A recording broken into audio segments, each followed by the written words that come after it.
Hi. This is U.S. air guitar legend Georgia Lunch, and you're listening to Pod of Thunder. All right, now give me a bottle of anything and a big treat. To go! They're trying to tell us something.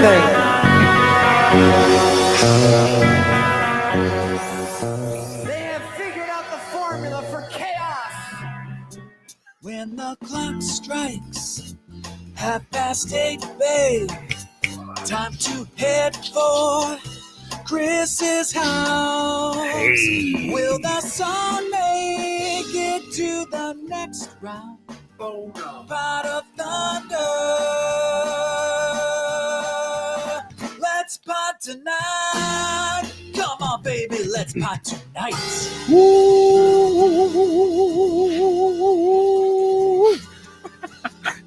Duck Gibbs and the Emerald Live Band bringing it to you each and every week here on Pod of Thunder, the recognized symbol of excellence in rock and roll podcasting, brought to you by patreon.com/Pod of Thunder. Drawers a little light, not gonna lie to you. Distributed last month's cut.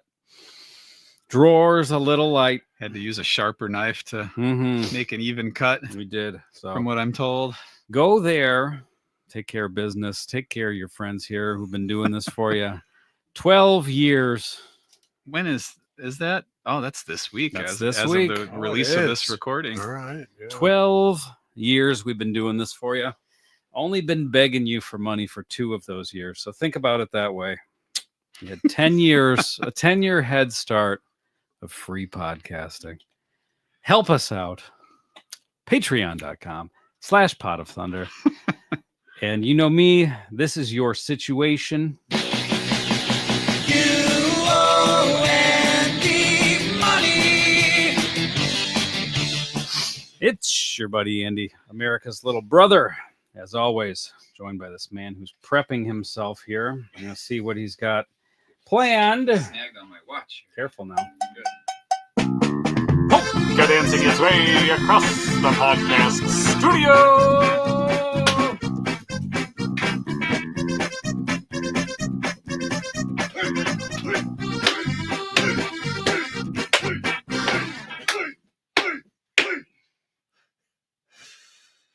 Nick Pollock has entered the program.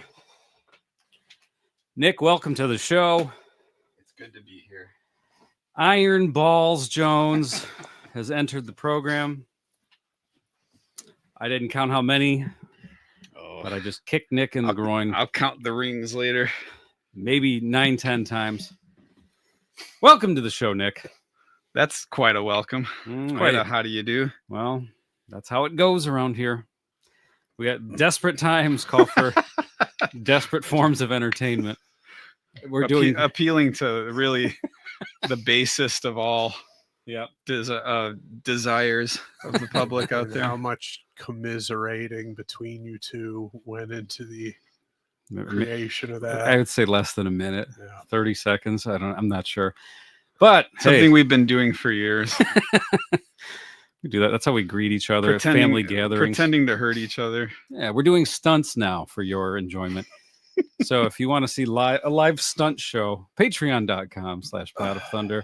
Join the Lurker XS tier. Yeah, and you're a weirdo if you enjoyed what just happened here. Hey, but there are a lot of weirdos out there. But a weirdo with money. That's who we appeal to, hopefully. That's who we want. So, Nick, welcome to the show. Thank you for having me. Congratulations on 12 years of podcasting. I can't believe it. 12 years. At least, what did we figure out? At least 48, 49 a year for 12 years. So, incredible numbers, Nick. You're putting up. Lou Gehrig type stuff. It is. 10 kicks to the balls, by the way. I just watched it. In slow motion. I think I got him on like kick 4. I think I got ball. Well, you'll find out later.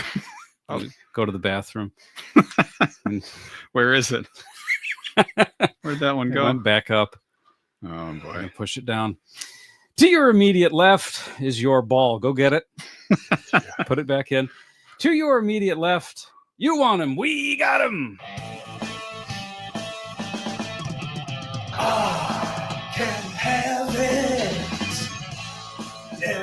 day, yeah, yeah. Ah, can't have it. Get out of my way, yeah, fuck you. Put your hands together for the breakout star of the podcast medium. Chris L is in the house. Chris, congratulations on 12 years.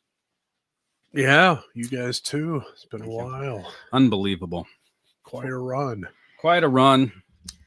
We'll see how we'll see if the drawer's a little heavier next month. Maybe we won't come back. It's up to you. We're guilting you My now. goodness. Yep.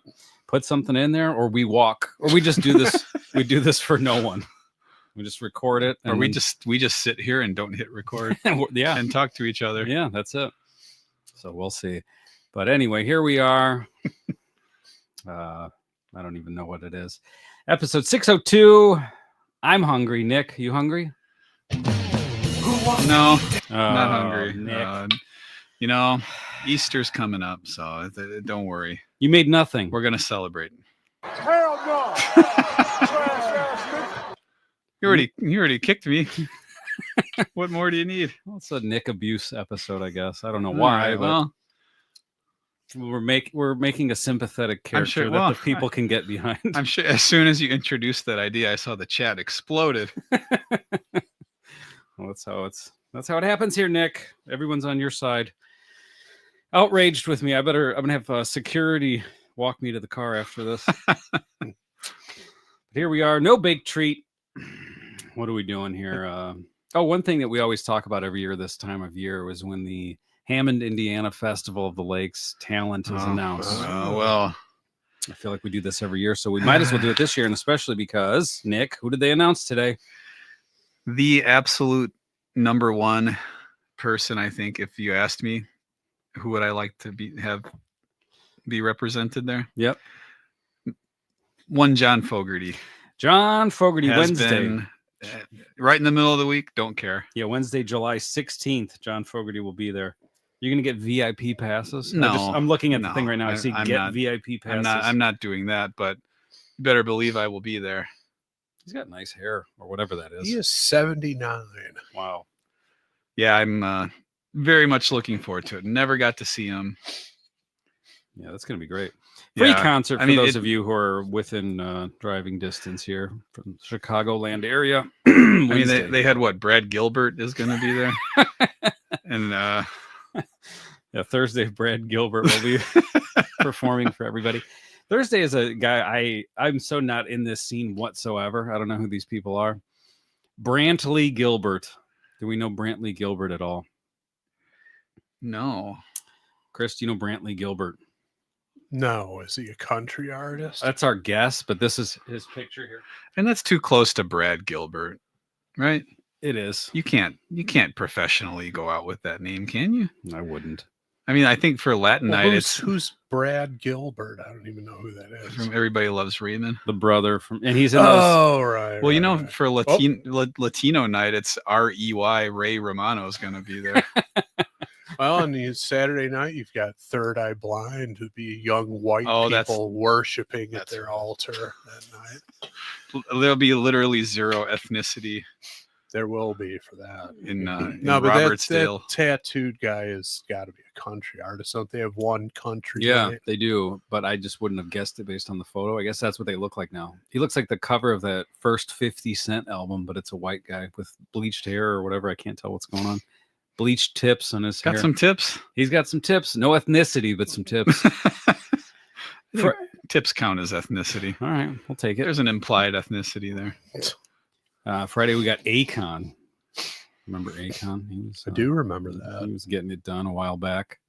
And like you said, Saturday, Third Eye Blind. What's Third Eye Blind's song? Is that the Semi-Charmed Life? or Yeah. whatever? Yeah, okay.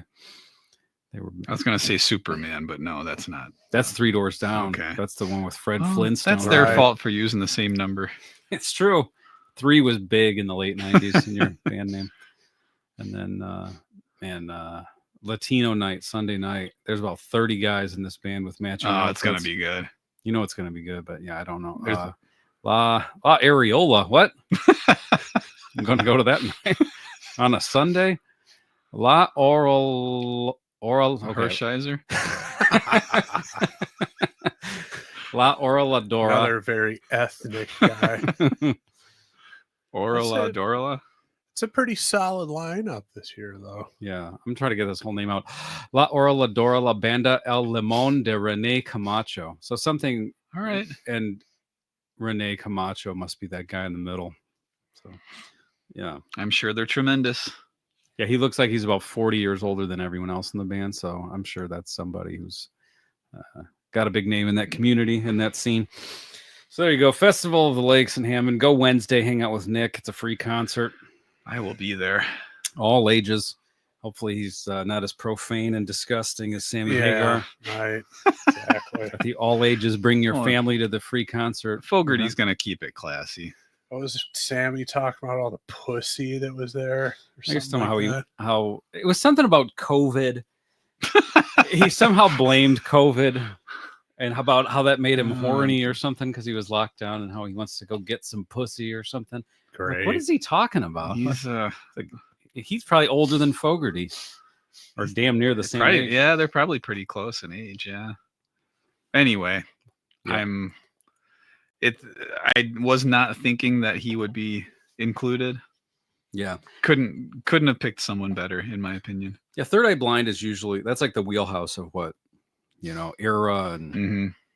Yeah, they try to get a 90s sort of post grunge band. Yeah, that's what they get, and then they get someone who's got a little bit more of like a pop or hip hop thing and a country. But yeah, they never get people. I mean, I don't know how many people are like Fogarty, but they don't usually get people from older generations anymore. It's like Not as much. Like that's someone 80s, 90s maybe is about as far back as it goes. Usually, yeah. So they absolutely made the right decision there. I see in the chat, Michael Lubatti says that's Brad Garrett, not Gilbert. Yeah, okay. That's our fault. I figured I wasn't that. Well, our point still stands. Yeah. Too close to his name. That's true. It is Garrett. Well, of course, last episode you referred to Gronk as Ron Gronkowski twice. Me or Nick? No, Nick. Okay. Or no, you. Me? Yeah. Ron? Yeah, you. Rob. Yes. Okay. Well, Ron's a better name. It's all right. Everyone named Rob out there knows that Ron is a better name. They wish they were named Ron. Curse their parents every day. Well, sorry, Ron. We have no Rons, I don't think. Yeah, we don't have any Rons. A lot of Robs. Yeah. A lot of them wish they were Rons, like I said. But unfortunately. Andy's really... Hey, this is the new direction of the show. We have to go in. This is the position we've gotten ourselves into over here. Whose turn is it this week? I think it's my turn. It is. Yeah. All right. So I will be going to the listener submission list. I have no special 12-year anniversary planned or anything like that. So we're just going to see what we've got here. And I'm trying to think of a song with 12 in it. 12 gracious melodies. Oh, there you go. I don't know. Well, Nick, please. I can't wait. Fire it up. All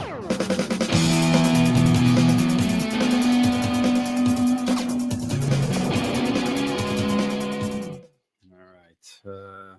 First pull is number 821. 821. So I know the name of this band. I'm going to look at the comment real quick. Yeah.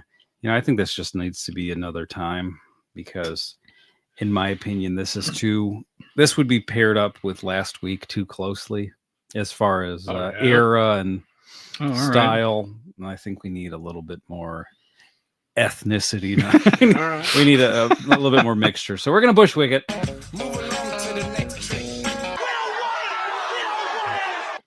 Not a bad call, but timing can make or break one of these random song selections. Mm-hmm.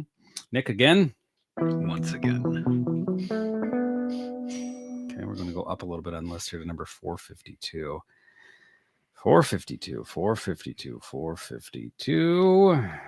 Ooh. Okay. I'm okay with this, but one more pull just for the hell of it. We're going to hopper this one. So you're okay with it? Yeah. Not doing backflips. the people will probably like it, or some of them. Oh, well. And that's who I care about. Nick, one more poll. Why'd you laugh? Because I believe you. Okay, good. You're supposed to. I don't know why, but I do. You should. You should care, or believe me. I mean, what? 1080, 1080. We're gonna go with the second one. 1080, a quick no. Yeah, I don't know. It's one of those. It would be real risky. I don't know what it is. Never even heard of the artist. Oh, okay. And hey, that could be really fun, but the first one wins, or the second choice wins. The previous choice wins. Okay. So we're gonna go with them. Let me find exactly which song it was. There it is. What is it, 452? 452. It's also 453. Oh, all right. Two more people, multiple submissions. Yeah. Well, regarding 1080, I got a hit, so hit it. Oh my gosh, I'm so extended. Oh, man. Time for Pope stuff. Lay that Pope stuff. Here's some Pope stuff. Time for Pope stuff.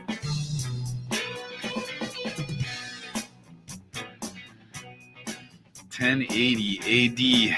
Yes, I would offer Nick the chance to guess who the Pope was, but it's not clear who the Pope was by this clue. Oh, my. Maybe it is, but anyway, I'm just going to cut into it. June 25th, 1080.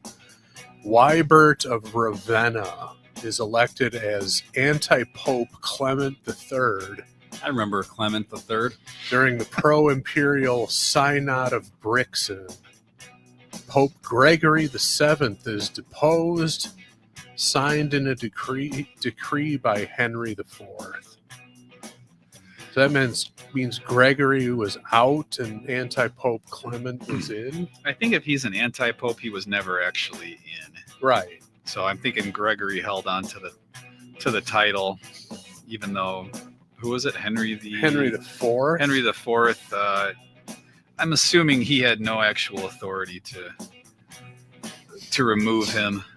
Was just talking shit, kind of like the current administration in this country. But, Saying, I'm Pope and Right. you're not, basically. well, Yeah. I'm way more Pope than you'll ever be. Watching the Pope episode of That Girl. right, yeah. These guys caught me in a lie earlier today. That was a good lie. Would have been the from the same era, the Pope episode of The Flying Nun. Would have been more That would have, yeah. Yeah, Same year. Andy was caught in an outrageous lie in a text group earlier about pretending that he was watching, what was it, the beach episode of That Girl. I thought no one He thought it was going to get past us. I thought no one would ever notice that I just made that up. Now, chances are there is a beach episode. That's what I was Most banking on. sitcoms have a beach episode. That's what I was thinking. Everyone's got a beach episode. I could sneak this in, but Nick knew that he smelled a rat when I said that. The beach episode. All right, well, anti-popes and all. Yeah, we got Thank you for being anti-popes. We had a synod reference. You're 1080. Yeah, lots going on. Mm-hmm. Well, we're gonna go with pool 452. That's what it was. That people made a lot of resolutions in 1080. As high definitionist. Well, Pope high definitionist, the first. Woo. Some bad ones. some real open a window. Okay. Well, I have nothing to say about this song. Let's go. Should we just end the episode? now? We might as well. I have nothing to say I about have it. nothing to say about it. Well, I didn't look. I'm not peeking. Okay. so. All right. I Well, just looked at you it. saw it. All Yeah. right. Let's turn the microphone over to Chris Jericho. All right, Harold. This one's called In my dreams, Off of under lock and key, by the band. Dokken. Ow! Oh, My. Dokken's hot this week. Yeah, and plus we had Georgia Lunch, Mhm. the air guitar champion, introing the show. Mm-hmm. So there's some serendipity there. But yes, what Don Dokken apparently investigating the death of Kurt Cobain. Isn't that what we discovered Yes. this week? This week, that's what he's getting himself into. He's got a hat. Yeah, he's got a look. What He's is got he, like a Sherlock Holmes now. He's like a gumshoe, like a fedora type of thing. Yeah, I don't know what he's doing, but that's what he's. I like this new. I'm assuming it's a full blown commitment career move. Switched with. I Yeah, don't why know. not? I You mean, know? I think Dokken is kind of nearing the end, right? Well, Isn't there? I mean, in terms of his ability to really sing, that horse left the stable years ago. Yeah. So. Well, now he's making witnesses sing Yeah. like canaries. But no, I believe this is the current tour, When Heaven Comes Down or something like that, is billed as the end, but we know that goes. But Yeah. aren't they playing up the road at the Horseshoe Casino on that tour? Are they? I think so. With George Lynch. Or is he not participating? I don't know, but yeah, I wonder if they're doing their usual stop out in St. Charles at the Arcada. as Everybody well. plays there. Yeah, everybody of that ilk tends to play there, but yeah, I'm pretty sure they're coming up to the Horseshoe right up the street, also from Festival of the Lakes Yeah. venue. So I remember this song pretty well as getting a lot of radio play back in the old rock radio days. Okay. There were at least a handful of Dokken songs that got really routine airplay. And this was definitely one of them. well, this is really the breakthrough album for them. I mean, the previous one, Tooth and Nail, was definitely really put them on the map. But this one, they were just, going for the ring in terms of production, songwriting, everything was super dialed in at this point. So it makes sense that it would be all over the radio. And it was. Did let's see who produced this album. While you look, let me tell you, I just found a third submission for this song. I don't know why it's out of Oh. order. Sometimes there's If it was recent. sometimes there's a space or something in front of the first letter in the title. So it is on here 3 times. So yeah, who submitted this, by the way? Fielding Fowler, Jackie Hardigan, and Dave Dworzynski. Oh, okay. So we're man, oh man. Yeah. This is a popular one apparently. Now, I'm assuming there's a video. I don't know. There is. I don't know that it's worth. Yeah, I think it's more of a performance oriented video. Yeah, I don't think it's a necessity that we watch it. No butt in the video. Not that I recall. This is a serious song. Well, you can still put a butt. Butt can be serious business. Can it? Well, depends what you're doing with it. Well, I guess if you're at the doctor. Mm-hmm. I think there's a butt or two in Don Dokken's investigation of the Kurt Cobain death, and that's serious business. So I don't know. I love, there's as I have said in our group message, there's Kojak, Columbo, Dokken. It sounds good with those other it's names. a logical progression. Makes sense. I forgot that guy's name, whoever that other guy was in the video with him, but it seemed like that's more his thing. And he's, latching onto the star of Don Dokken. I'm just saying for exposure here. The thumbnail of the video had a picture of one person and it was Don Dokken with his hat. So I can only come to the conclusion that Don Dokken is an investigative reporter or full-blown detective for all I know. I don't know. I like your version better than what it actually was. I don't know what other kind of mysteries he's going to tackle. He's reinvented himself. You got to give him some credit. I frankly love the whole idea of this. I mean, I think you should pitch this because I don't think he even realizes that this is how it's being interpreted. I think he appeared on a podcast and had a conversation with someone about this, who then framed it as Dokken as a detective now. It would be such a missed opportunity if that were the case. Did you watch it or no? I watched some of it. Did you see when it was the guy? I don't remember his name. Charlie. I don't know. Make it up. He. It's like, yeah, I went to the Kurt Cobain gravesite, and it's like a whole vlog of him. It has nothing to do with Dokken, and then he's talking to the original drummer of Nirvana and stuff, who's just hanging out at the cemetery. Hey, you like Nirvana? I was in the band. Nice introduction. Nice organic introduction they put together there. You watched it, apparently. I did. You watched the whole thing. I turned it off after a while, but I watched several minutes. Look, I'm just saying. Yeah. The JFK papers need some serious combing through. Mm-hmm. And I'm not going to read them. I need someone to tell me what's happening. Well, you and Kevin Sorbo both crowdsourcing the.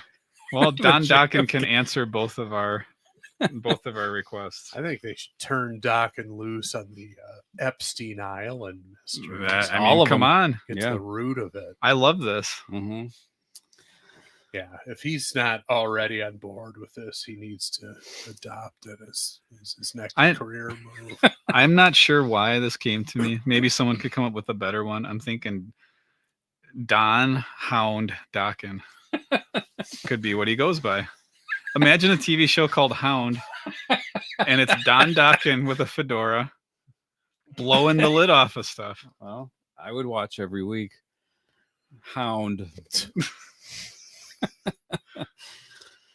All right. Well, Nick, if it doesn't happen, you might have to make it happen. If it doesn't happen, I hope AI advances You'll quick enough to.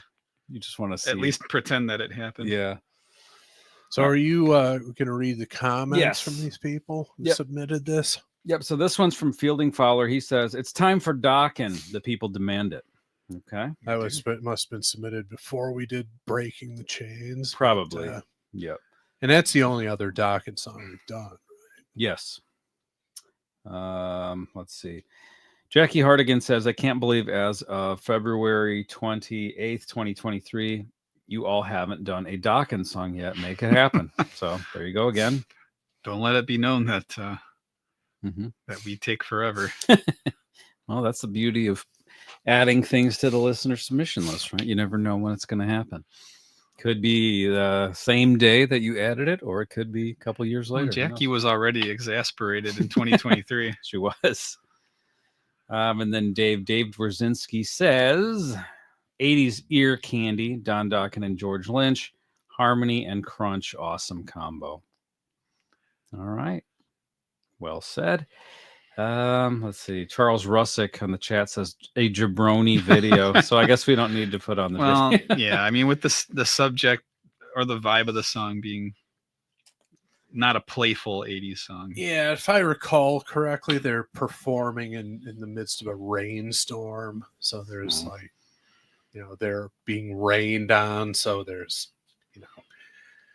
water flying off the crash cymbal. Guys in the band are just soaking wet. Yeah, I don't know. I don't think we need to watch it, but it's up to you guys. You could just watch Dokken Investigates, Dokken Hound on our phones on our own time. Asking AI to generate an image. Imagine Don Dokken as a detective in a show called Hound. Want to add a fedora and trench coat to the detective's outfit? Oh my gosh. They asked you that? It sure did. Can you make a shoe smell? That would be my response to that. Well, I don't know if Andy wants to share this with the chat, but it gave me a very nice, I'd say a successful image here. I just sent it to you. Okay. Here, let's see. This is doesn't exactly look like that. Images in the chat. Well, I don't know, but I sent it to you guys. Here, I could post it in there. I see it. I'm gonna send it here.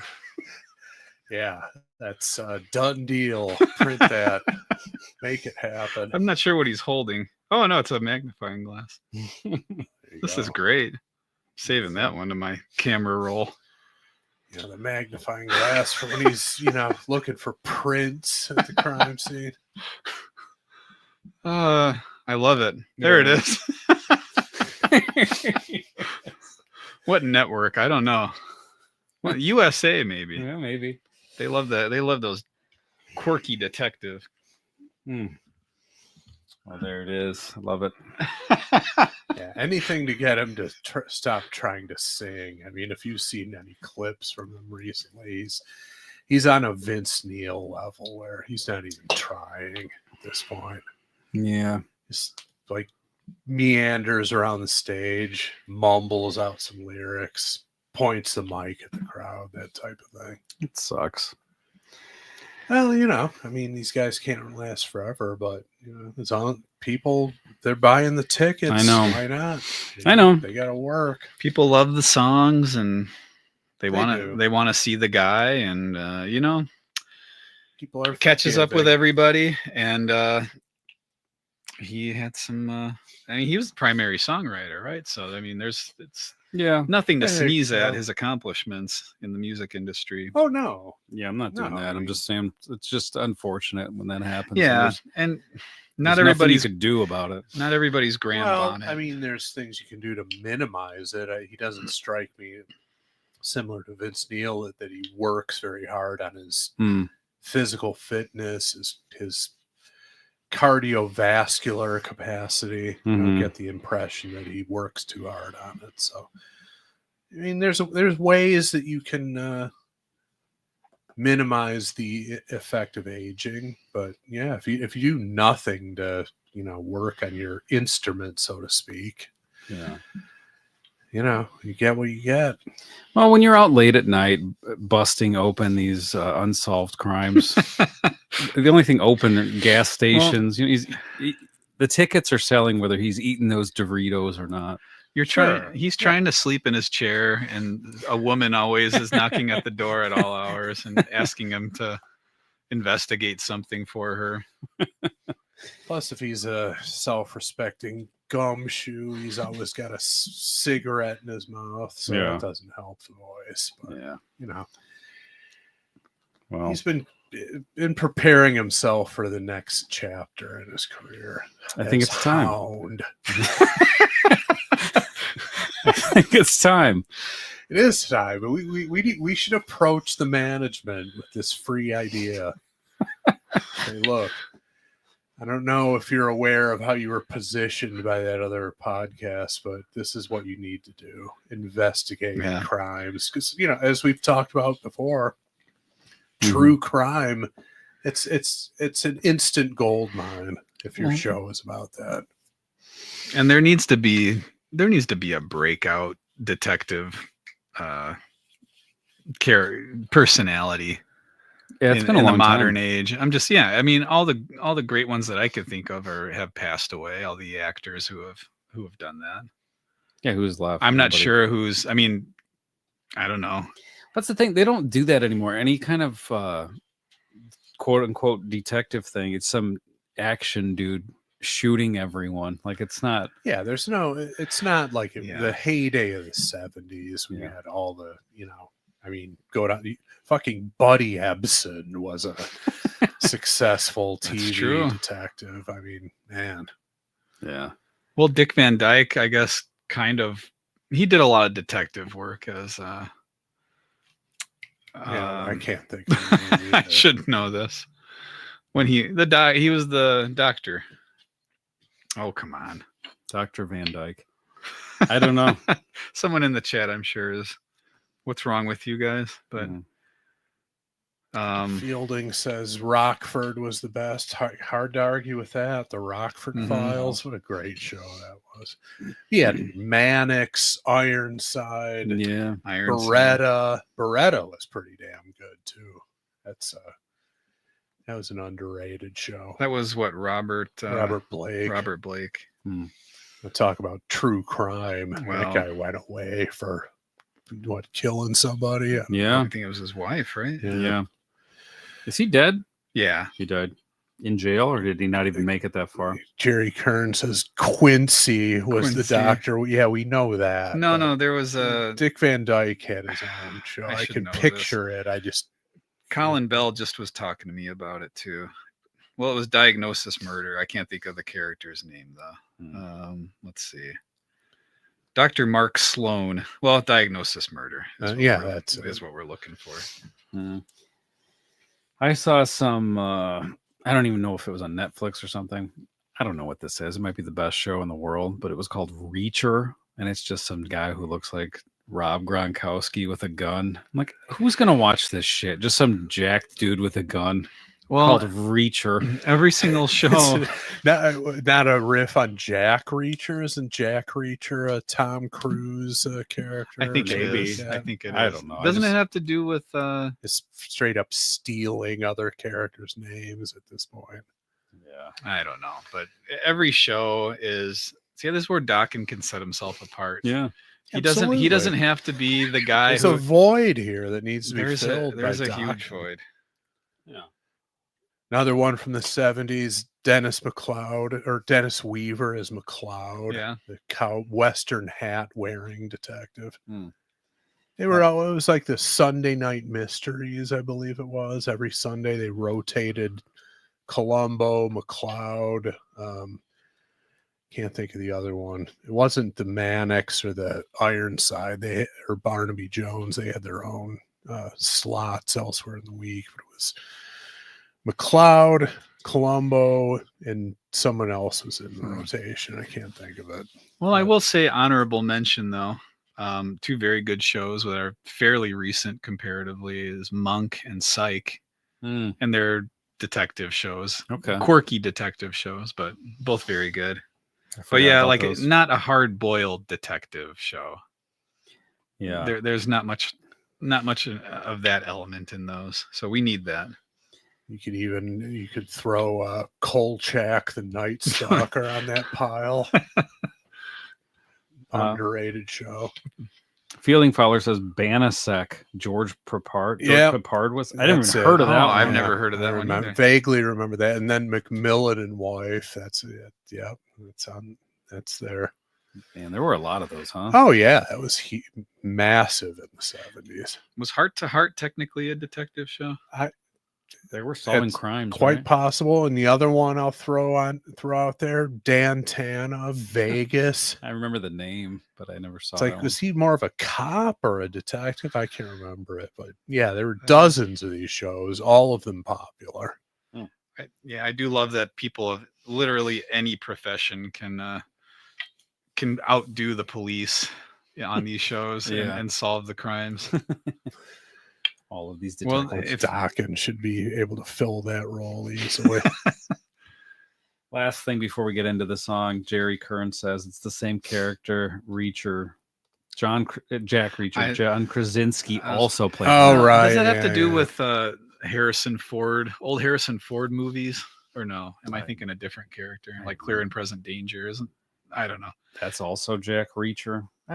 Man, maybe there's something to it, but what are we talking about here? Shitty show. AI. Gotta love it. All right. Well, as soon as we come into money next week when the Patreon stuff comes up, I'm gonna order this shirt for myself. The Hound shirt. Yeah, of course. Yeah, I just Googled Dan Tana to confirm my suspicions. Here's the opening of the overview. Handsome Las Vegas gumshoe Dan Yeah. Tana investigates suspicious deaths for his boss. Who's not gonna watch that?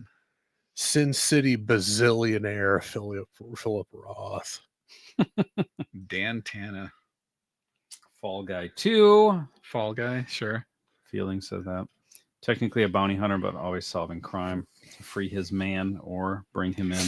I remember watching. I have a playlist of Halloween TV shows, and there's a Fall Guy one with Elvira. She's just trying to get his attention the entire episode. Gee, I wonder how she's doing that. Well, The he jugs out. he doesn't perhaps. go. He doesn't go for it, Yeah. but she's pathetic the way she's trying to Not becoming of a lady. Behavior not becoming of a lady. Is that you're suggesting? she's overcome. I'll say that much. And she's still kicking around. Oh yeah. I still see just randomly. Oh, she's at a convention. She's got to be approaching Fogarty Hagar age, right? I would I say would think so. for sure. She's got to be upwards of. Late 70s, still got those jugs hanging out. You got to love that. There's a lot to like about that. Let's see. I just want to see her one, and then we can finally get on with it. Oh yeah, that's Oh, right. there's no way she's only that old. 73. I'm sorry. I don't believe her. Well, There's no women, way. women, you know, Yeah, they are should. rumored to adjust their. Shave a decade off. And Fielding Fowler tells us she is a lesbian now. So, okay. Interesting. Now, huh? Yeah. Just happened. During this episode. I think that's another mystery for Hound to investigate. Elvira becoming a lesbian, why it happened. Get to the bottom of it. I tell you, I would crowdfund. I would participate in crowdfunding this. We should reach out to the Dokken management. Just say, look, this is a free idea. Yeah, I mean, because I Go don't know, with it. I don't know how many people saw that video and reached the same conclusion we did, but it works. Well, it definitely does. He's got to do something. If this tour is in fact the end, then what's he going to do? Got to work. Yep. All right. Well, speaking of work, we have to work right now. Make way for one of our favorite sponsors.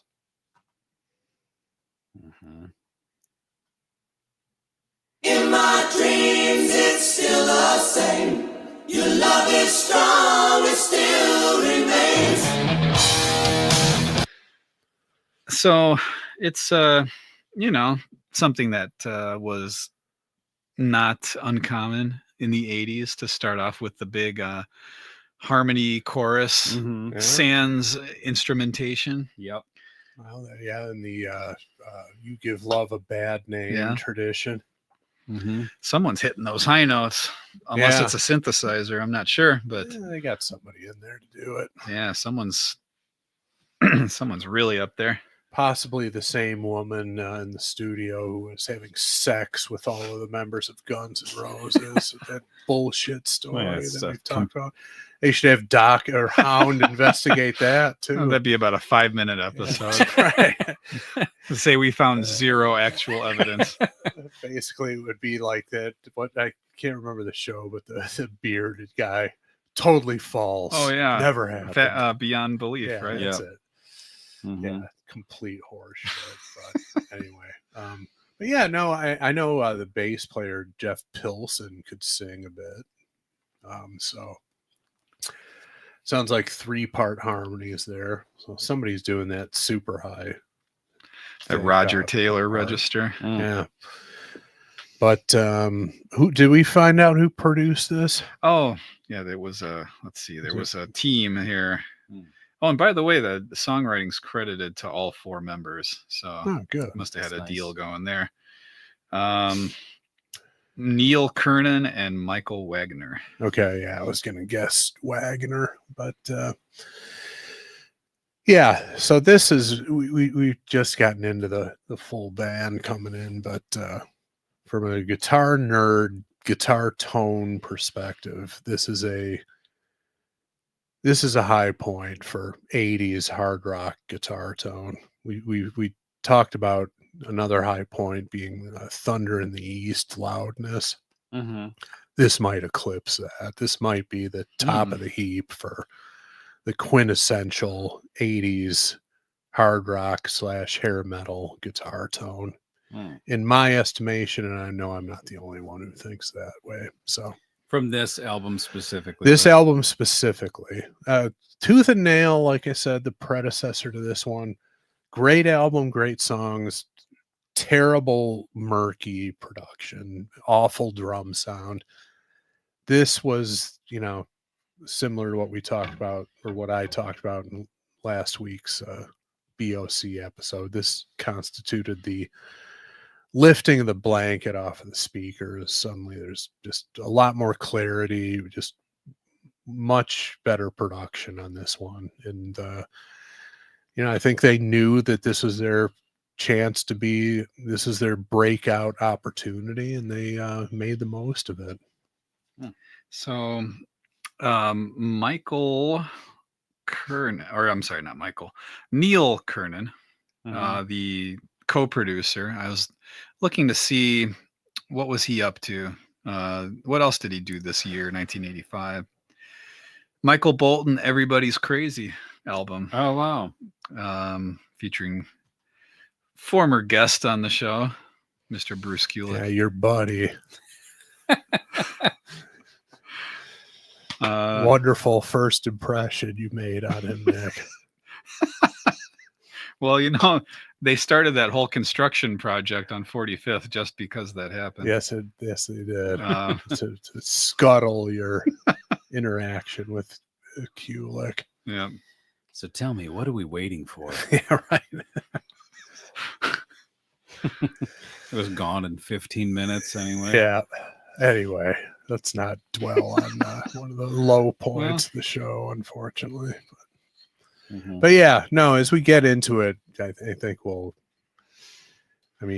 the other Dokken song we did was from the previous album, The Tooth and Nail, which was Breaking the Chains. And I just think progressively the production got better as they were sort of ascending in popularity. And this and the next one, Back for the Attack, were pretty much the pinnacle of 80s hard rock production. Yeah, we had a cassette copy of Back for the Attack courtesy of our older brother Jay, which we did not have this one though. I don't remember this. No, I know the song, but I don't remember. Think we had any other Dokken albums in the household. Yeah. Now, as you've got the album cover up on the screen, they also kind of consciously, at least on the album, a little less so in the videos, which is a little odd, but definitely went for a more androgynous look, certainly on the album cover. So, and I'm noticing that they're using the 4 Kiss colors. Oh yeah, look at that.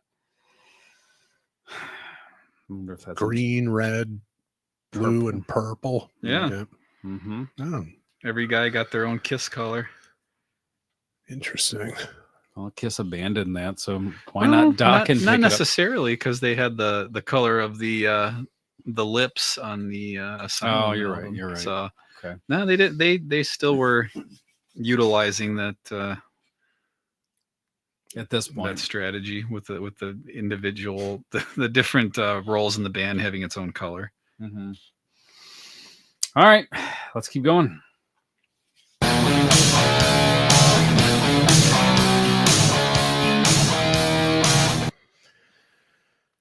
Now the drums are sounding better, but still, that's a terrible snare sound. It doesn't sound like a snare drum. It just sounds like a baseball bat hitting a cantaloupe to me. It's just, it's got no crack to it. It's got no top end to it, and just a wash and reverb. So Dokken really suffered from bad drum sounds throughout their entire 80s run, and it's kind of unfortunate. I mean, overall this album sounds better than the previous one, but the snare drum that's not how I want a snare drum to sound in my music.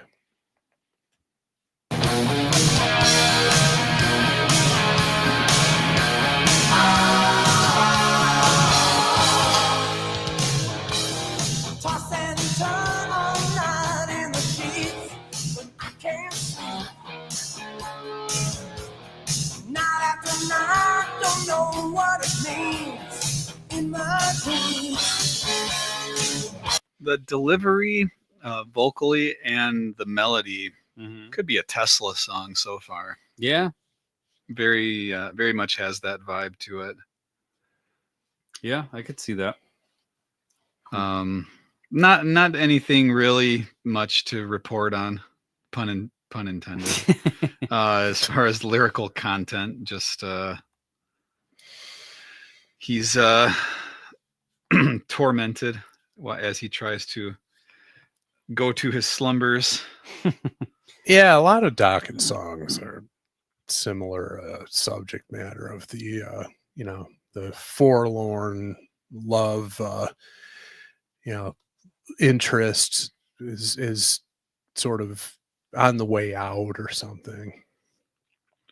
Like singing about how wish things could be different, or can we patch this stuff up, or relationships on the rocks basically seem to be the overbearing theme in Dokken music. I'm looking up. I didn't realize, for some reason I thought Dokken was an East Coast band.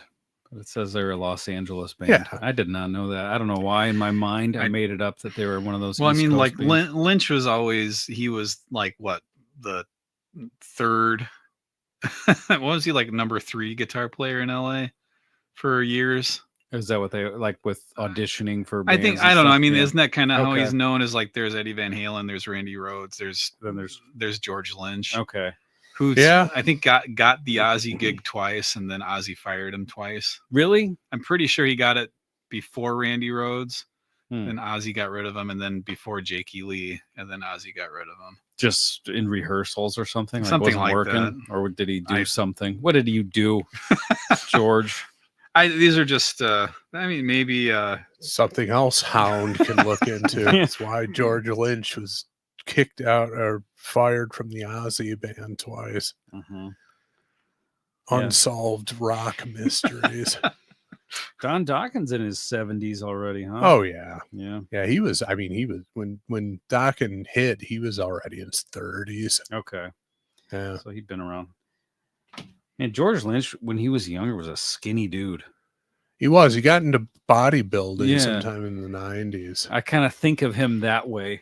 If you said George Lynch, that's what I think of. But yeah, back then I just saw a picture from 85. Oh yeah, he was definitely the quintessential rail thin LA guitar god. Mm-hmm. But I would say that's accurate. He's third on the depth chart of top LA guitarists of all time. or unless you want to put Jakey Lee as number 3, Um, and then that knocks him down to number 4. I don't know. yeah. It's a I tough have to one. think about that one, but I mean, Lynch is pretty fucking high up there. Yeah. I mean, just as we'll hear as we get more into it, but incredible soloing approach to soloing, just unconventional yet conventional, great composition to his solos. And like Eddie Van Halen, also a great rhythm player, as we're hearing so far. Yeah. What can I say or do? You won't come back with you. I realize too late that baby you learned to turn away. In my dreams, it's still the same. Your love is strong and still. I know I shouldn't interrupt the chorus the first go here, but it kind of it doesn't really make sense audibly how we get to the chorus, and then the intensity of the vocal is just, it drops substantially From the verse to the chorus? Yeah, him singing, And the intensity of the band, it kind Yeah. of comes back a little bit. him singing during the verse, it was at a certain level of intensity and everything like that, and then once you got to the chorus, it actually, like, everything scaled back for some reason. Yeah, you're It's like- right. Yeah, good call. I feel like this was a popular song at the roller skating rink. Am I right? You're probably right. It's interesting that this fits into that, like with all the. Well- It's not typical.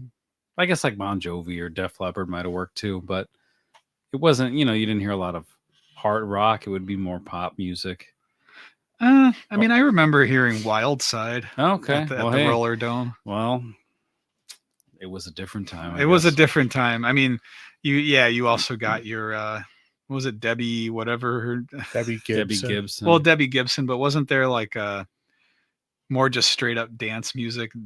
I don't know. Stevie B, I see, it's just someone's name like that. I can't Yeah. remember who, but Debbie Q. could be. I don't know. Okay. Something else Hound can get to the bottom of. What did they play? He's at the gonna roller he's rink? gonna go Who look is for those that roller dome tapes. single named pop artist that got played at roller rinks? And what happened to that person? On the next Hound. Who killed Debbie Q in the next episode of Hound? What were we talking about? The intensity of the band drops. Yeah, right. Yeah, I mean, I remember the first time I heard it, it was totally noticeable to me, and didn't bother me, but I just thought that was interesting. You know, Yeah, it's kind of interesting production decision. Mhm. it's unusual because I mean, obviously you want things to lead up to the chorus in most cases. That's what it seems like a producer is trying to get across, but Right. in this case, yeah, I don't know. It's weird with the extra voices, how it just kind of, I don't know if it's some sort of effect where if something's compressed too much, it actually, the more you put on it, you would think in a room it's going to be louder, Mhm. but on a recording like that, it actually can drop. I don't know that in the 80s that was that much of an issue. That I'm could be. thinking that's more in the 90s with the loudness wars or Right. whatever they called it. Yeah. I think it was a conscious decision, maybe to make the chorus vocals a little more clear.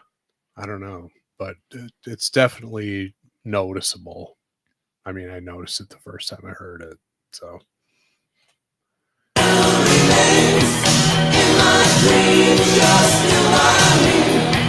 Just the way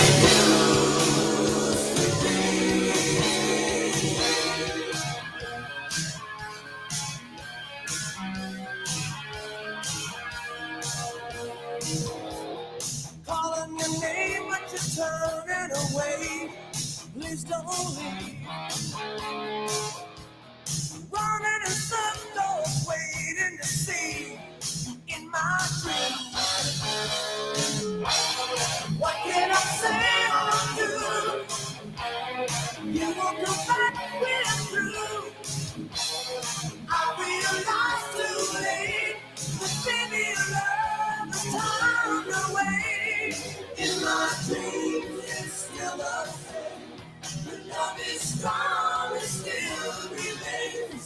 In my dreams, you're still my me, just the way you. So, I mean, just we took quite a stretch there just listening to it. Mhm. It's really a well-written song, really well written. You know, if you're trying to get a pop song that has that 80s, I guess we'll call it metal, sort of an edge to it, Mhm. but it's not exactly a power ballad, which I appreciate because I'm not huge on those myself, Yeah. but it has that same sort of feel to it, or that same sort of vibe. It's a good call. It's really it's a really well written and well done song. It's a little less jarring now that we've had a couple more choruses, how it just sort of drops and then the guitar is just sort of doing like that arpeggio. mhm. I mean, it sounds good to me, but I don't know. I am appreciating it more now that we're listening to it like this, just from the perspective of it's not your typical power ballad. Mhm. But I guess Well, in it's not a- '85, I don't know that there was such a thing as a typical power ballad. It's yet. definitely, I wouldn't classify it as a power ballad at all. I mean, it's an up-tempo rocker. I Yeah. think the subject matter of the song, Yeah. you could take the lyrics and apply them to more conventional sounding power ballad, but this isn't that. Yeah. You know, it's just a up-tempo rocker. And I'm very much appreciating that right now. Yeah, and we're about to hear Mr. Lunch or Lynch peel off one of his trademark solos. So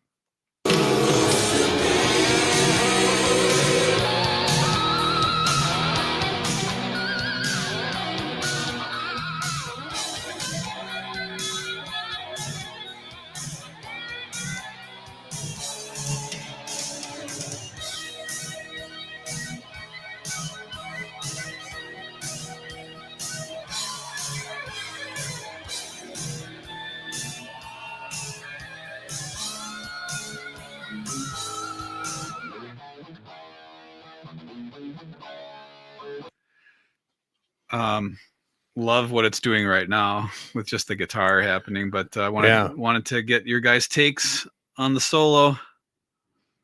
I thought it was nice. Yeah, it was great. I mean, the tapped harmonics at the beginning and just his trademark blazing fast runs, but not like, there's breaks in there in between and just different composed sections going on. It's not like a Vinnie Vincent or a Vernon Reed solo where it's just like nonstop shredding. There's shred portions and then there's a little backs off a little bit, then it comes back in. That kind of push and pull is what sort of sets him apart with his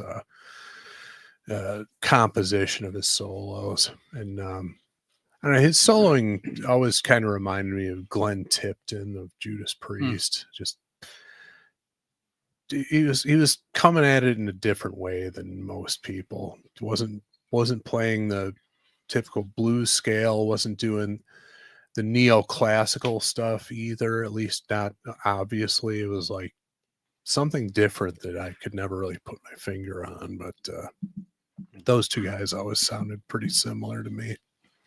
About 3/4 of the way through the solo, I don't know what he was doing, but that pattern, that just super fast pattern, kind of reminded me of something that I had seen. I sent this video to Chris, actually. It was that Jimmy Bell from House of Lords, and I guess he'd been around for a long time on the scene out there, but he was in that band with Geezer Butler in the 80s. I don't know, but there's a guitarist, Jimmy Bell, and there's this one video where he's playing like this kind of blues thing, but he does this absolutely ridiculously fast pattern, and kind of reminded me of what George Lynch was doing there. So I'll have to look it up. They enjoy their. Is it an odd pattern? Like, it stands out because it's just like, whoa, this is like, musically speaking, it's not any sort of profound emotive thing, but it's just so fast, and it's like, okay, I don't know how many people could actually do that. Gotcha. Yeah, I don't know. I thought it was great. I don't know. You guys have a lot more understanding of what actually happened. I don't really, when a guitar solo comes on, I don't have the same experience where I listen to it and I kind of can understand with my hands what they did. It's not my thing. So if you guys liked it, I liked it. And at the end of the day, it's George Lynch. He's one of the top guitarists of all time, certainly in the hard rock realm. I mean, absolutely one of the most accomplished and impressive guitarists to ever come down the pike. And I don't think anybody can dispute that. Just incredible technique, tone, great look on stage, the complete package.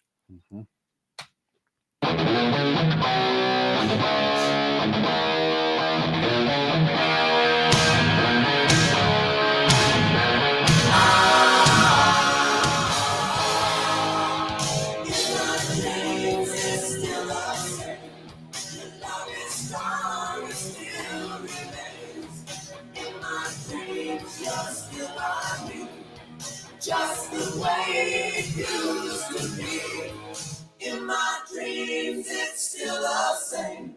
Your love is strong, it still remains. In my dreams, yeah, you gotta love on the studio recording when they bring out all the concert attractions, like when everybody else drops out except the guitar, and then it comes in with them, big drum hits on every other count there, and then the whole band drops out and they reprise the vocals of the intro. That's all just like stuff that you would typically hear in a live setting to get the crowd involved and all pumped up. I'm a big fan of when they put those techniques on studio versions of songs. It's if it's going to get people going in a concert venue, why wouldn't it get people going when they're hearing it on the radio in their car or listening to stereo at home? Plus, on a studio version like this, you're going for a radio play, and it's going to be a single, so you're abbreviating that. It's there, Mhm. but it's then you go see the band on tour. You're going to get they're going to really do it for a while, really just play it up, Stretch it out. yeah. But it's cool when there's an abbreviated version of that on an actual studio single. It's not really what we're talking about right now, but just because you said that, it reminded me of something. Colin Bell, our friend Taco, sent an image. We were kind of Colin's going to get it one of these days. But you guys are at odds with each other. yes, we now. are. Well, try to keep your personal feelings aside here. He sent me track listing and song lengths for a Deep Purple live album. I'm not sure which one. You guys would probably know, but it's a double vinyl, 7 songs. Yeah, that's made in Japan. It's made in Japan. Yeah. Oh yeah, Osaka, Tokyo. 4 sides, 7 songs. And the 4th side is Space Truck in 19 minutes and 42 seconds. Yeah. This is so unnecessary. This doesn't need to exist. I mean, there is something about live albums where it's kind of like it always goes back to the intro of Detroit Rock City on the studio version. Mhm. It's like, okay, that first time, Mhm. that's pretty cool. Yep. You kind of, when you want to hear the song, you kind of don't want to sit through that every time. I agree. And live albums are cool to hear the musicianship and the performances and everything like that. But if you want just to hear like a ripping version of the song, it's in there somewhere.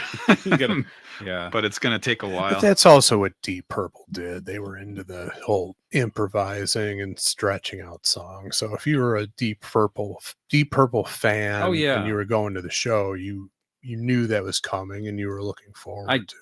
Yeah, I understand. When I was looking at that, I couldn't believe it. I was in disbelief. Child in Time, 12 minutes, 25 seconds. Lazy, 10 minutes, 51 seconds. Strange Kind of Woman, 9:36. The Mule, maybe the worst title for a song ever. 9 minutes, 50 seconds. Well, the mule is the vehicle for the drum solo, I believe. So. Okay. Well, Andy's on board now. Right. All right. Let's get back to Dokken here.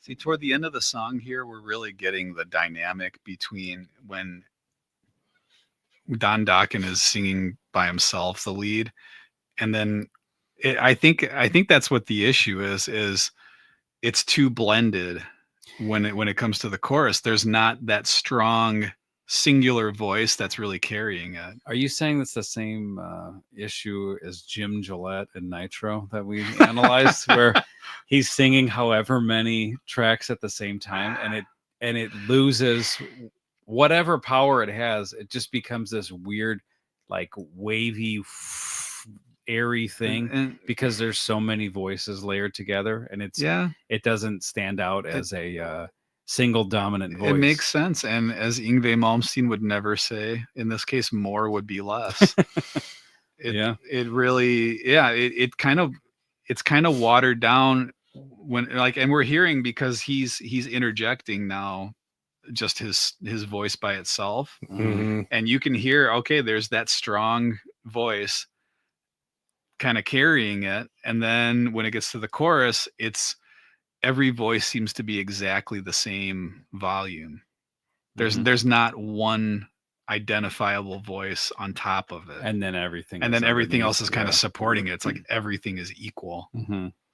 Which sounds good at the beginning when it's by itself, but when it's mixed in with all the other instruments, I think it stands out, not necessarily in a great way. Not that it takes away from the song, but it's just something that as we're listening to it, it's striking me right now, as Andy struck me earlier. 10 times. 10 times.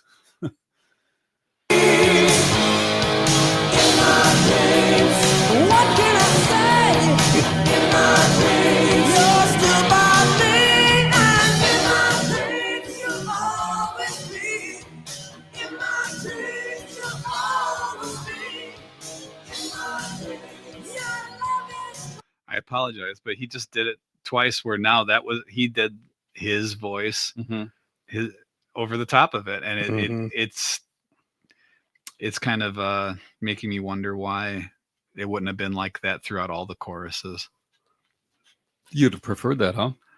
Oh, I guess so. And it just seems like it would be more of a, I don't know if default's the right word, but it's just something that I think in most cases that's what people end up It's more putting on a common, or record. whatever, Yeah. common strategy for doing that. So I mean, does it make it right or wrong because of that? I don't know, but Yeah. just interesting because it's pretty unusual. Mm-hmm.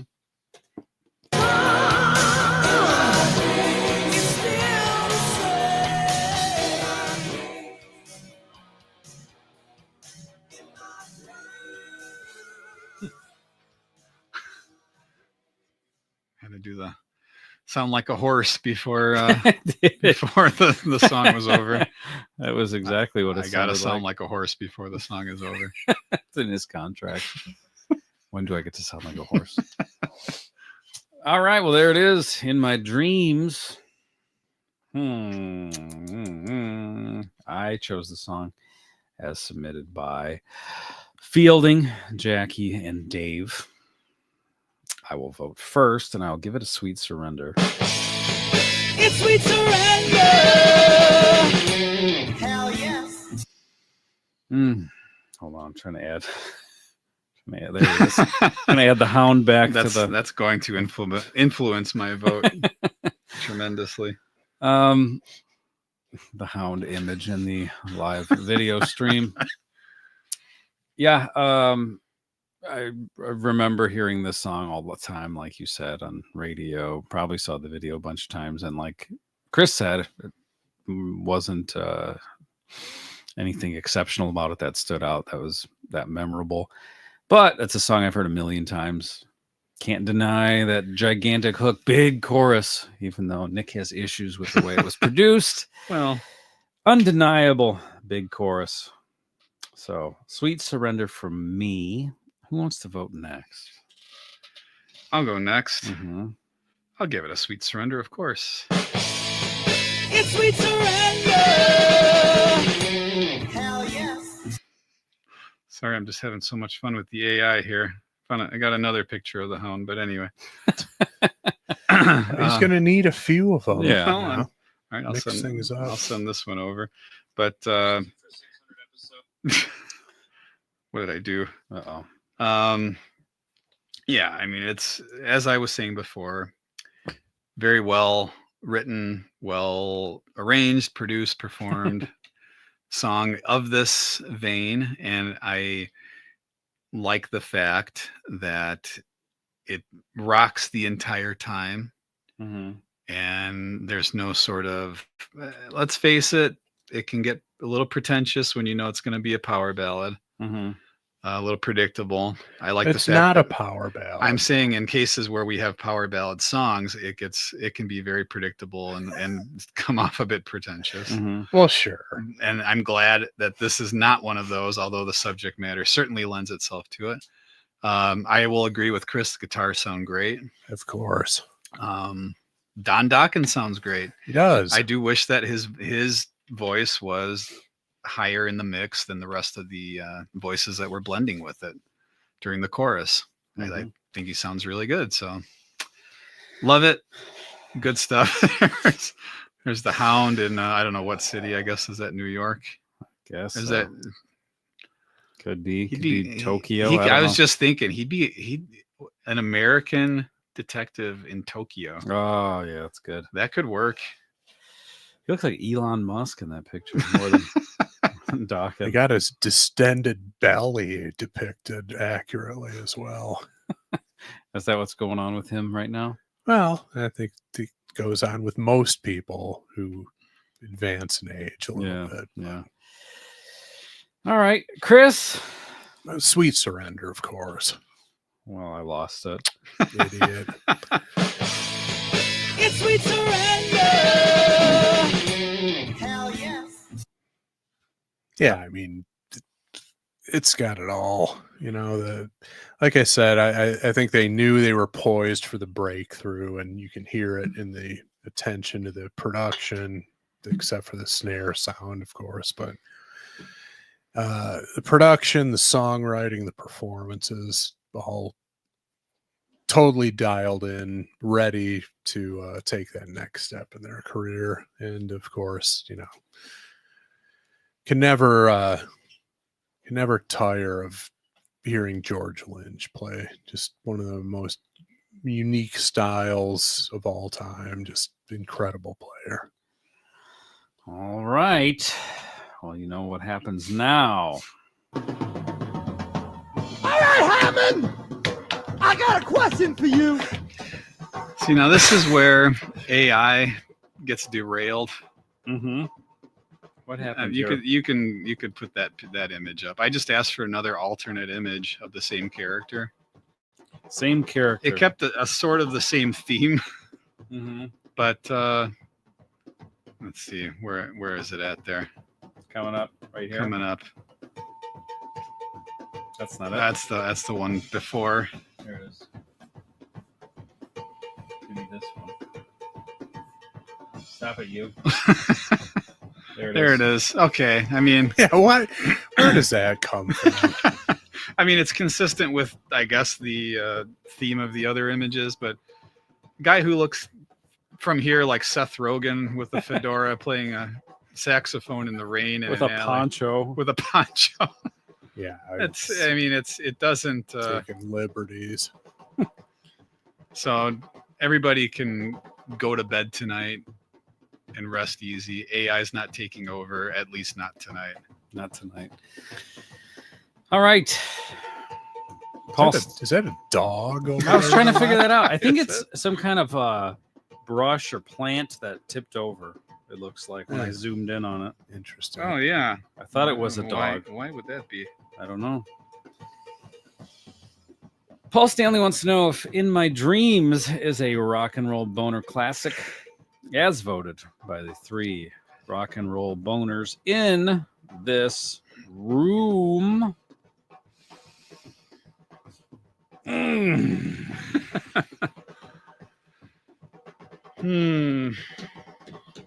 Anybody offer you any money to influence your vote? No, I'm waiting. Okay.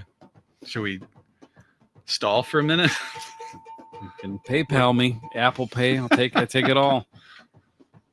Zelle, whatever it may be. Just unplug my headphones here. Amateur. There we go. Yeah, there's so many payment apps now, right? Yeah. Venmo, Zelle. Venmo. My vote's in. Nick.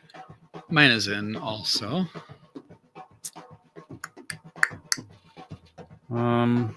My vote is in. What's the order? What do you want to do? No, Right. you picked it. Write it backwards. Chris, Nick, Andy. We could write it backwards. Sure.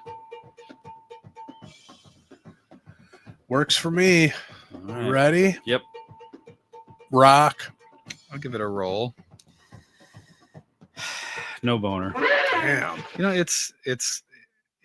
I have other Dokken songs that I think that I like much more. Yeah. Can't really argue with how good this one is, Mm-hmm. but yeah, it could have gone either way for me. Boner, no boner, either way. It could have, but you know, be that as it may. Dense, softy. It's my favorite ice cream place, which I'm gonna look up on AI right now. Yeah. Yeah. That ice cream place called Dense Softy. Oh boy. There you have it. I don't know what to tell you. If you're upset, if you disagree, we are so sorry. That's just the fucking way it is. Hope nobody's mad at me, but They might Jackie be. might be a little Well, perturbed. She's not on the that's why we changed live nights. cast. Yeah. Yeah, we sensed that there was going to be a problem. Yep. Didn't want her on here live, so Tear you apart. yeah. Well, she might just come on over here. Yeah. She Not far doesn't away. live far away from here. No, I would deserve it. What do you guys want to do? Do you want to do Yardo questions? You want to get in that bed? We get in that do you bed? ha- Boss. Have you gotten any yards recently? Do any of them lend themselves to a lightning round where we That's can a good plow question. through them pretty quick? Let's look quickly here.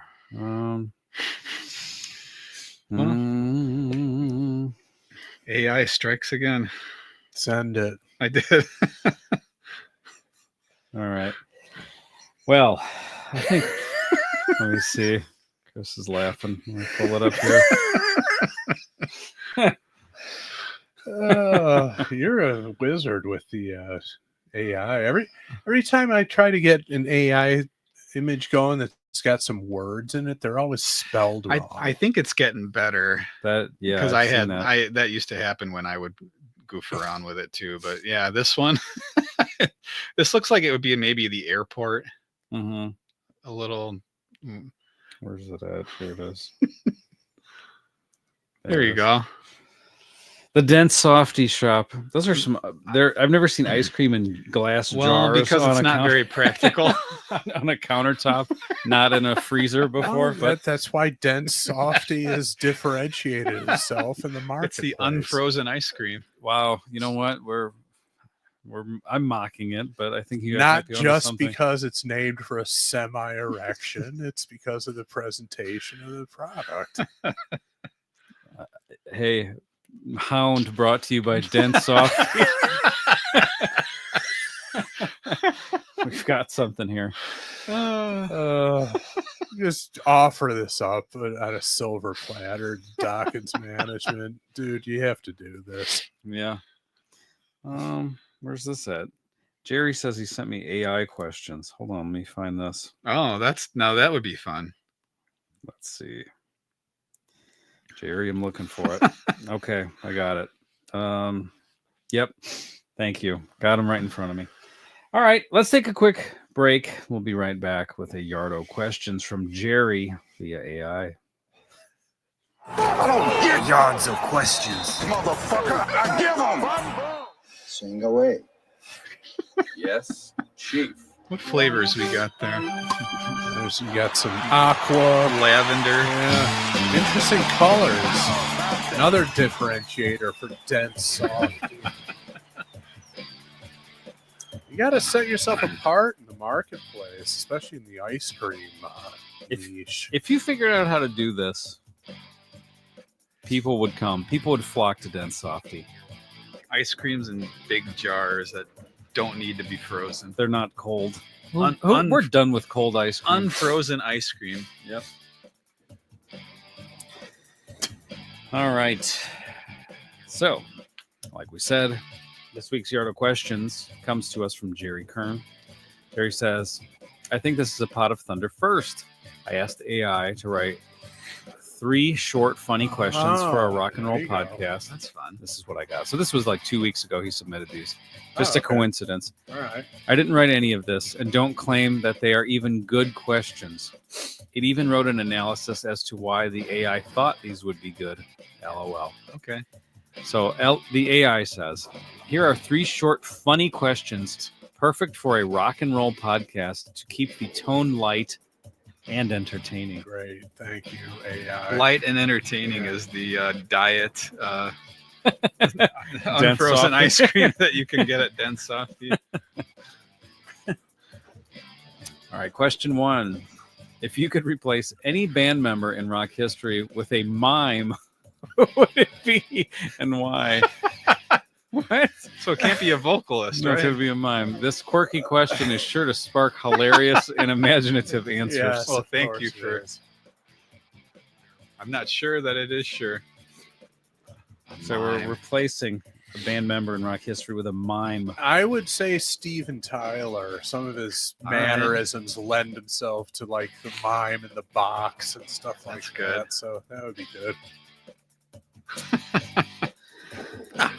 Nick. Oh man. So Chris went more with not necessarily. It had nothing to do with silencing a singer. No, More just that a mime presentation wise would the work. physical mannerisms was where I was going. I with gotcha.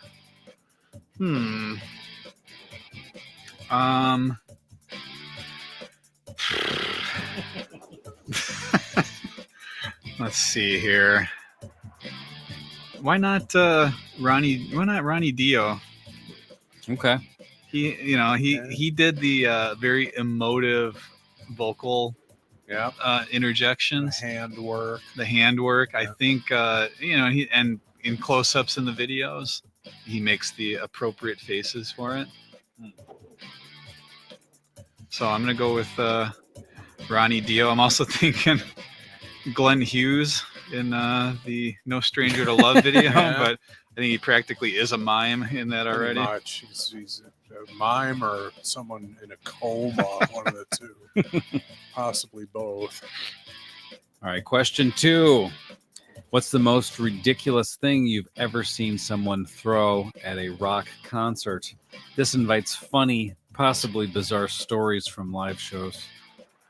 That's a good question. I've ever like seen like in person or just in general. Let's say in general. Yeah, because in person I've seen a few things. I mean, we've all seen shoes get thrown. You see Bo- bras, Bottles. bottles, sure.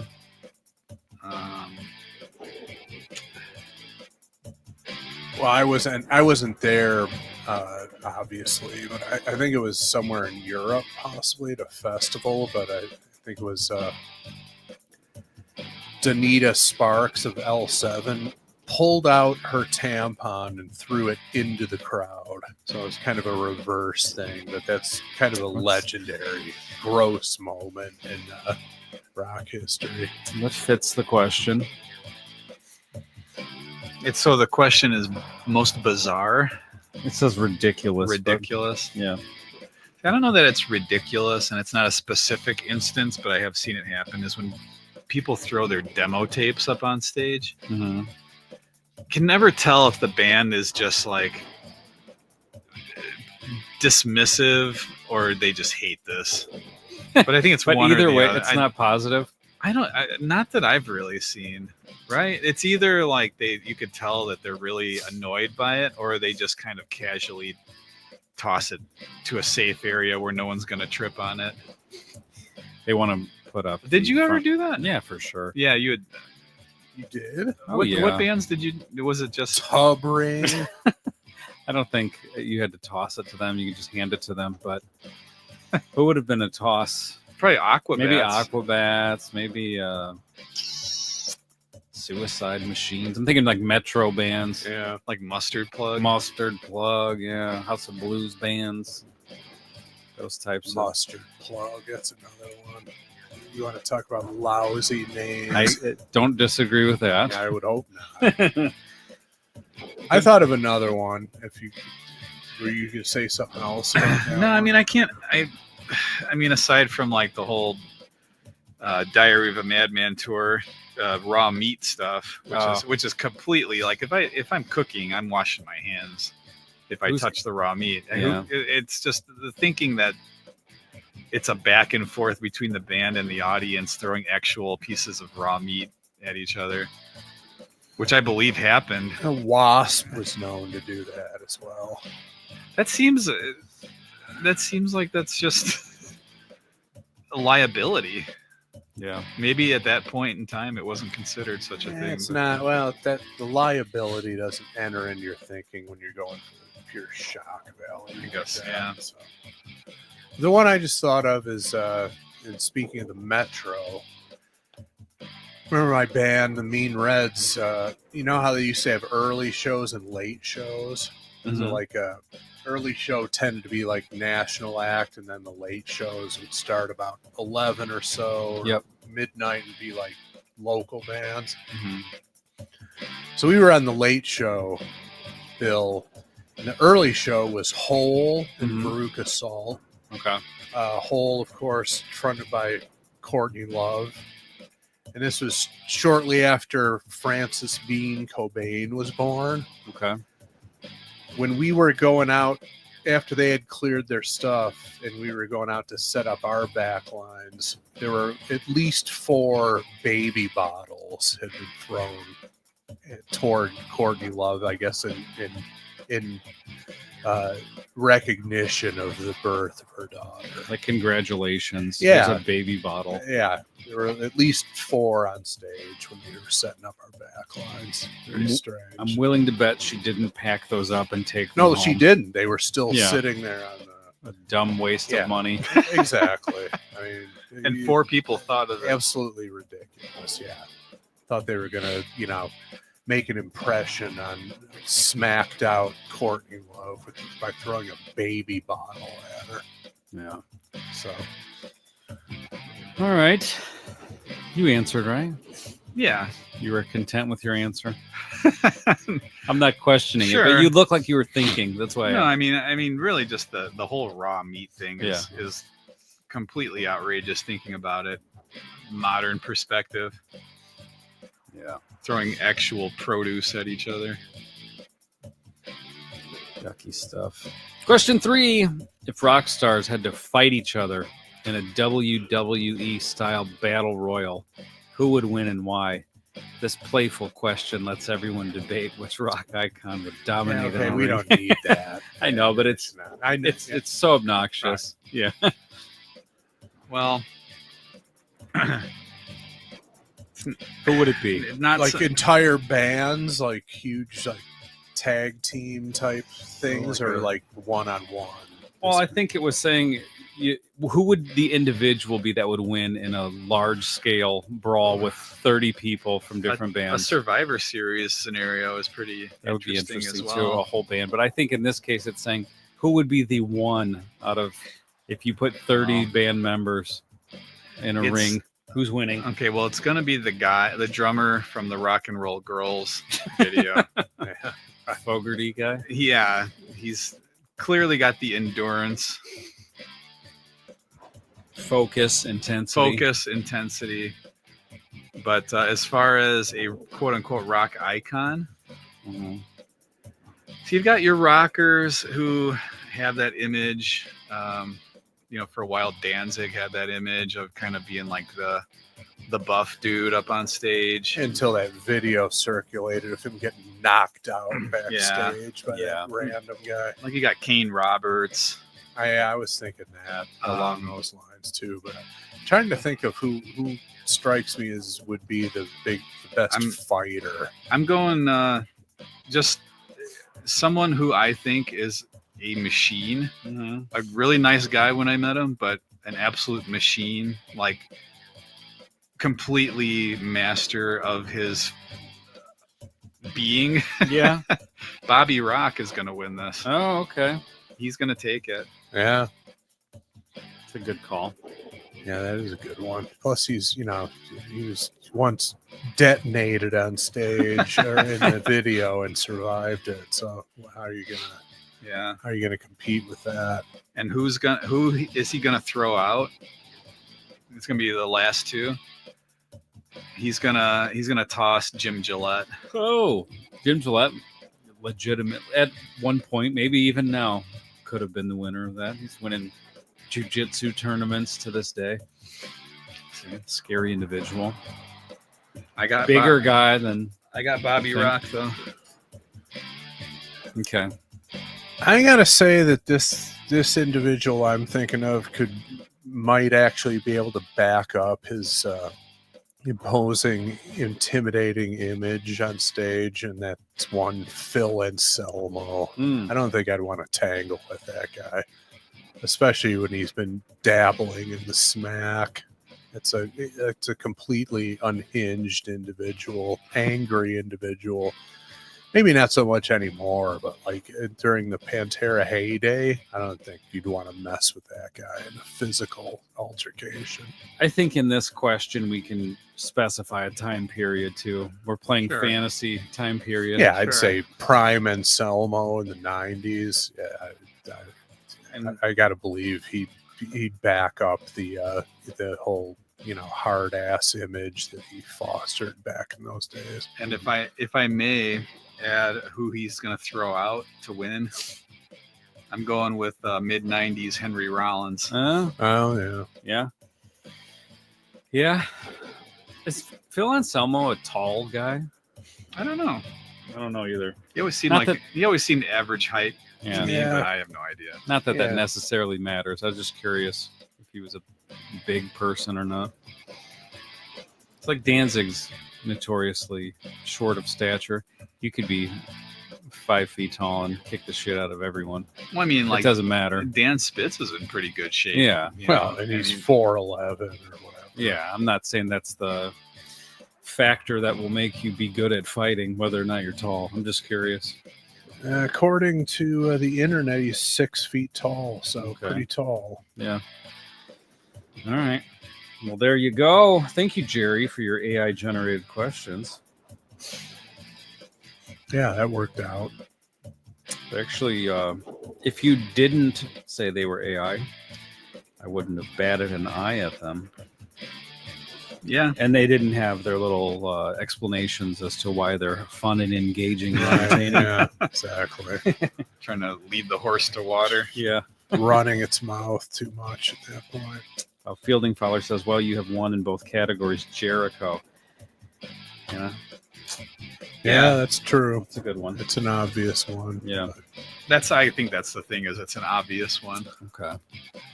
It's so obvious I didn't even think of it, but yeah. I'm standing by Anselmo. Seems to have more of a mean streak than Jericho does. I'm going with Prime Angry Anderson. There Or, you go. or Yeah. just one of those guys in the band whose name I don't know. Yeah, any like- of them. Bass player of Rose Tattoo. All of those guys look like they've been done time in prison. And who does Angry throw out? You gotta. Oh, it has to be who they throw out. Yeah, I think so. I think it's more fun that way. Who would be good? Who is the final? Who does Angry pull the top rope down as they're coming at him? You know, he drops to the ground and pulls the ropes down, and the guy falls over.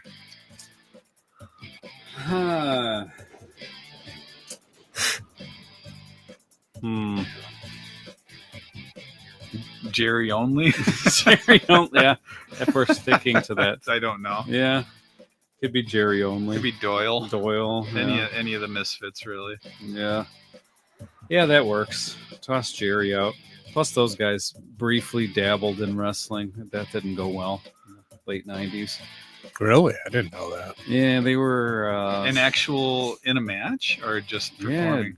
Jerry only wrestled Dr. Death, Steve Williams, in WCW. Oh my!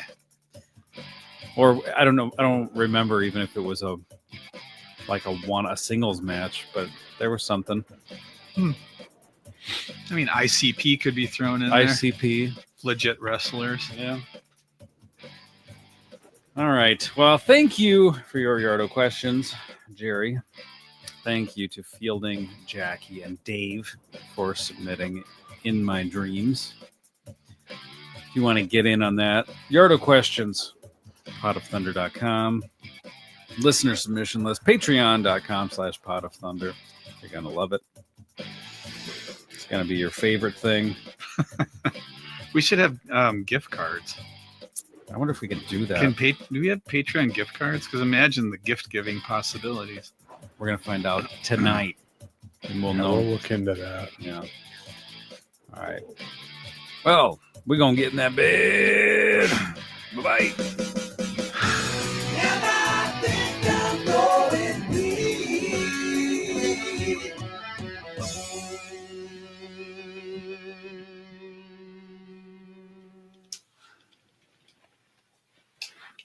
Uh-huh. Was it, I think I'm going peace on one that wasn't the original drum track of. Yeah, it was. It was. Yeah. You just slowed it down. Almost every during the Kiss run, almost every clip was your original drum track was manipulated or From the edited theme. or slowed down or whatever. Yeah, like the Art of Questions, lightning round, lightning strikes. Yes, That's it too. That's your drum track sped up. Look at that. Yeah.